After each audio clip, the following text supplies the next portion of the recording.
RMS Titanic দুনিয়ার সবথেকে বড় আর লাক্সারিয়াস জাহাজ 10 এপ্রিল 1912 সালে নিজের প্রথম আর শেষ যাত্রায় বের হয়েছিল। জাহাজটি ইংল্যান্ডের সাউথহ্যাম্পটন থেকে নিউ ইয়র্ক যাচ্ছিল। সাধারণ মানুষ থেকে নিয়ে বড় বড় বিজনেসম্যান আর সেলিব্রিটি থেকে নিয়ে পরিযায়ী শ্রমিক অব্দি এই জাহাজে 2240 জনের মতো সব ধরনের লোকেরা ট্রাভেল করছিল। সেদিন সেখানে প্যাসেঞ্জার বাদেও লক্ষ লক্ষ মানুষ সেই চমৎকার জাহাজটিকে দেখতে আর বিদায় জানাতে এসেছিল। কিন্তু না যাত্রীরা, না ক্রিউ মেম্বার্সরা, আর না সেই লক্ষ লক্ষ মানুষরা তা জানতো যে কিছু ঘন্টা পরেই এমন কিছু ঘটতে চলেছে যা পুরো বিশ্বকে চমকে দেবে এবং সবসময় এবং চিরকালের জন্য একটি রহস্য হয়ে রয়ে যাবে। টাইটানিকের কনস্ট্রাকশন 1909 সালে হোয়াইট স্টার লাইন কোম্পানি শুরু করেছিল। এই জাহাজটিকে বানাতে 3000 শ্রমিকের দিন রাতের খাটনি আর প্রায় 3 বছর সময় লেগেছিল। শেষমেশ 31 মার্চ 1912 সালে জাহাজটি তৈরি হয়ে যায়। এই জাহাজটিকে বানাতে প্রায় 246 জন আহত হয়েছিল আর মোট 8 জন শ্রমিক মারা যায়। টাইটানিককে বানাতে সে সময় $7.5 মিলিয়ন খরচ হয়েছিল, যা এখনকার সময়ে প্রায় $200 মিলিয়ন বেশি হবে। আমরা যদি এর সাইজ সম্পর্কে কথা বলি তাহলে এই জাহাজটি ছিল প্রায় 269 মিটার লম্বা, 28 মিটার চওড়া আর 53 মিটার উঁচা। এই জাহাজকে তৈরি করা কোম্পানি হোয়াইট স্টার লাইনের ভাইস প্রেসিডেন্ট এস ফ্র্যাঙ্কলিন বলেছিলেন, টাইটানিক আনসিঙ্কেবল, মানে এই জাহাজ কোনোদিনও ডুববে না। এই জাহাজকে নিয়ে প্যাসেঞ্জার, মিডিয়া আর সাধারণ মানুষের মধ্যে অনেক এক্সাইটমেন্ট ছিল, কারণ এই জাহাজটি বিশ্বের সবথেকে বড় আর লাক্সারিয়াস জাহাজ ছিল। এই শিপের ইন্টেরিয়র ডেকোরেশন এত সুন্দর ছিল যে আজকালের অনেক বড় বড় 5 স্টার হোটেলকেও হার মানাবে।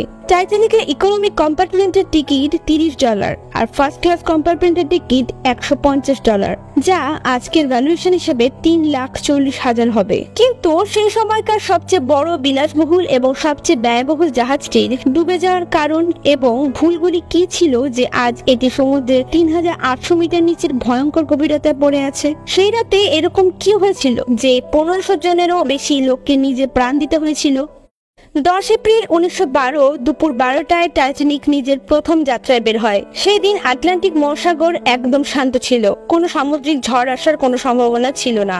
কিন্তু এই যাত্রায় বের হওয়ার মাত্র 2 দিন পরই টাইটানিক প্রথম আইস ওয়ার্নিং পায়। মানে যে মহাসাগর পার করে টাইটানিক নিউ ইয়র্ক যাচ্ছিল সেই মহাসাগরে অনেক বড় বড় আইসবার্গ, মানে বরফের বড় বড় পাহাড় ছিল, যা এই জাহাজের জন্য বিপজ্জনক হতে পারত। এই ওয়ার্নিং পাওয়ার পর টাইটানিক দুবার নিজের দিশা পরিবর্তন করে, কিন্তু স্পিড একটু কম করে না। এই জাহাজ 21.5 নট মানে 40 কিলোমিটার প্রতি ঘন্টা গতিতে আমেরিকার দিকে যাচ্ছিল। 2 দিন পর টাইটানিক আবারও 7টি আইস ওয়ার্নিং পায়, কিন্তু এবারও জাহাজের ক্যাপ্টেন আর ক্রিউ এই ওয়ার্নিংকে ইগনোর করে দেয়। হোয়াইট স্টার লাইন কোম্পানি সবচেয়ে কম সময় সাউথহ্যাম্পটন থেকে নিউ ইয়র্ক যাওয়ার রেকর্ড করতে চেয়েছিল, তাই ক্যাপ্টেন স্মিথকে 7 দিনের মধ্যে আমেরিকা পৌঁছানোর জন্য ডেডলাইন দেওয়া হয়। ঠিক এই কারণের জন্য ক্যাপ্টেন স্মিথ জাহাজের গতি একটুও কম করেনি। সে রাতে 11:39 ফ্রেডরিক ফ্লিট নামক এক কর্মী, যিনি ক্রস নেস্টে বসেছিল, জাহাজের সামনে একটি বড় বরফের পাহাড় দেখতে পেয়ে নিচে থাকা অফিসারকে এই ব্যাপারে খবর দেয়। খবর পাওয়ার সাথে সাথে টাইটানিককে বাঁদিকে ঘোরানো হয়, কিন্তু জাহাজের গতিবেগ বেশি থাকায় প্রায় 11:40 জাহাজ গিয়ে আইসবার্গকে ধাক্কা মারে। আপনাদের বলে রাখি, এই আইসবার্গের মাত্রা ছিল 400/200 ফিট, যা প্রায় একটি ফুটবল ফিল্ডের সমান। গবেষকদের মতে এই আইসবার্গের ওজন 1.5 টনের বেশি ছিল। এই সংঘর্ষের কারণে জাহাজে 13 ফিট লম্বা ফাটল ধরে যায়, যা দিয়ে জাহাজের নিচের কম্পার্টমেন্টে জল ঢুকতে শুরু হয়ে যায়। ক্যাপ্টেন স্মিথ যখন এই ফাটলে ইন্সপেকশন শুরু করে তখন তিনি বুঝতে পারেন যে জাহাজটা কিছুক্ষণের মধ্যে ডুবে যাবে। অ্যাক্সিডেন্টের 20 মিনিট পরে ক্যাপ্টেন নিজের ক্রিউ মেম্বারদের আশেপাশের সব জাহাজকে রেডিওতে ডিস্ট্রেস কল পাঠাতে বলে, যাতে আশেপাশের কোনো জাহাজ তাদের বাঁচাতে চলে আসে। শেষমেশ আরএমএস কার্পেটিয়া সেই সিগন্যাল পেয়ে সাথে সাথে টাইটানিকের দিকে ছুটে যায়, কিন্তু এতক্ষণে পুরো জাহাজে জল ভরে যায় আর ক্যাপ্টেন স্মিথ প্যাসেঞ্জারদের এভাকুয়েট করার অর্ডার দেন। এরপর সব প্যাসেঞ্জারকে লাইফ বোট করে জাহাজ থেকে বের করা শুরু করা হয়। সর্বপ্রথম জাহাজ থেকে মহিলা আর বাচ্চাদের বোটে পাঠানো হচ্ছিল, কিন্তু টাইটানিকে অনেক কম লাইফ বোট থাকায় লোকজন ভয়ে নিজে প্রাণ বাঁচানোর জন্য জলে লাফ মারে। জলের তাপমাত্রা -2 ডিগ্রি থাকায় প্রায় সবাই মারা যায়। একটু পরে জাহাজ মাঝখান থেকে দুভাগে ভেঙে যায় আর প্রায় রাত্রে 2টা নাগাদ জাহাজ পুরোপুরি ডুবে যায়।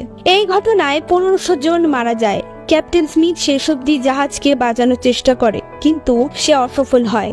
আর এইভাবে সবচেয়ে দামি কোনোদিনও না ডুবে যাওয়া জাহাজ মাত্র 3 ঘন্টার মধ্যে ডুবে যায় সমুদ্রের অতলে। টাইটানিককে বানানোর সময় এরকম কিছু ভুল করা হয়েছিল যা যদি না করা হতো তাহলে হয়তো সেদিন টাইটানিক ডুবতো না। প্রথম ভুল ছিল টাইটানিকের গতি। টাইটানিকের গতি প্রথম থেকেই অনেক বেশি থাকার কারণে আইস ওয়ার্নিং পাওয়ার পরও জাহাজকে থামানো সম্ভব হয়নি। দ্বিতীয় ভুল ছিল আইস ওয়ার্নিংকে ইগনোর করা। টাইটানিককে 10 বারেরও বেশি আইস ওয়ার্নিং দেওয়া হয়েছিল, কিন্তু শিপের ক্যাপ্টেন আর ক্রিউ মেম্বার্সরা সব ওয়ার্নিংকে ইগনোর করে দেয়।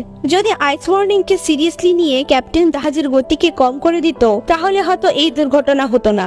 তৃতীয় ভুল ছিল লাইফ বোটের অভাব। টাইটানিকে অনেক লাইফ বোটার্স রাখার জায়গা ছিল, কিন্তু জাহাজে শুধুমাত্র 20টা লাইফ বোটই রাখা হয়েছিল। 1500 প্যাসেঞ্জারের জন্য মাত্র 20টা লাইফ বোট। চতুর্থ ভুল ছিল লাইফ বোটকে ভালো মতো ব্যবহারই করা হয়নি। লাইফ বোটের মধ্যে ক্যাপাসিটি থেকে অনেক কম লোককে বসানো হয়েছিল। প্রথম লাইফ বোটে শুধুমাত্র 20 জনকে বসানো হয়, কিন্তু প্রত্যেকটি লাইফ বোটে 60 জনের ক্যাপাসিটি ছিল। আপনারাই ভাবুন, যদি ফুল ক্যাপাসিটিতে লাইফ বোট ভরা হতো তাহলে আরো অনেক জনের প্রাণ বাঁচানো যেত। বন্ধুরা, টাইটানিক নিজের পিছনে এত রহস্য ছেড়ে গিয়েছিল যা জানার জন্য অনেক রিসার্চার আর বিজ্ঞানীরা দিন রাত গবেষণা করতে থাকে। শেষমেশ 75 বছর পর টাইটানিককে সমুদ্রের 4000 মিটার নিচে খুঁজে পাওয়া যায়। এবার প্রশ্নটি হলো, রিসার্চাররা টাইটানিকের মধ্যে এরকম কি খুঁজে পেল যা টাইটানিকের সব রহস্যের সমাধান করে দিয়েছে? এই ব্যাপারে আমরা ভিডিওর সেকেন্ড পার্টে জানাবো।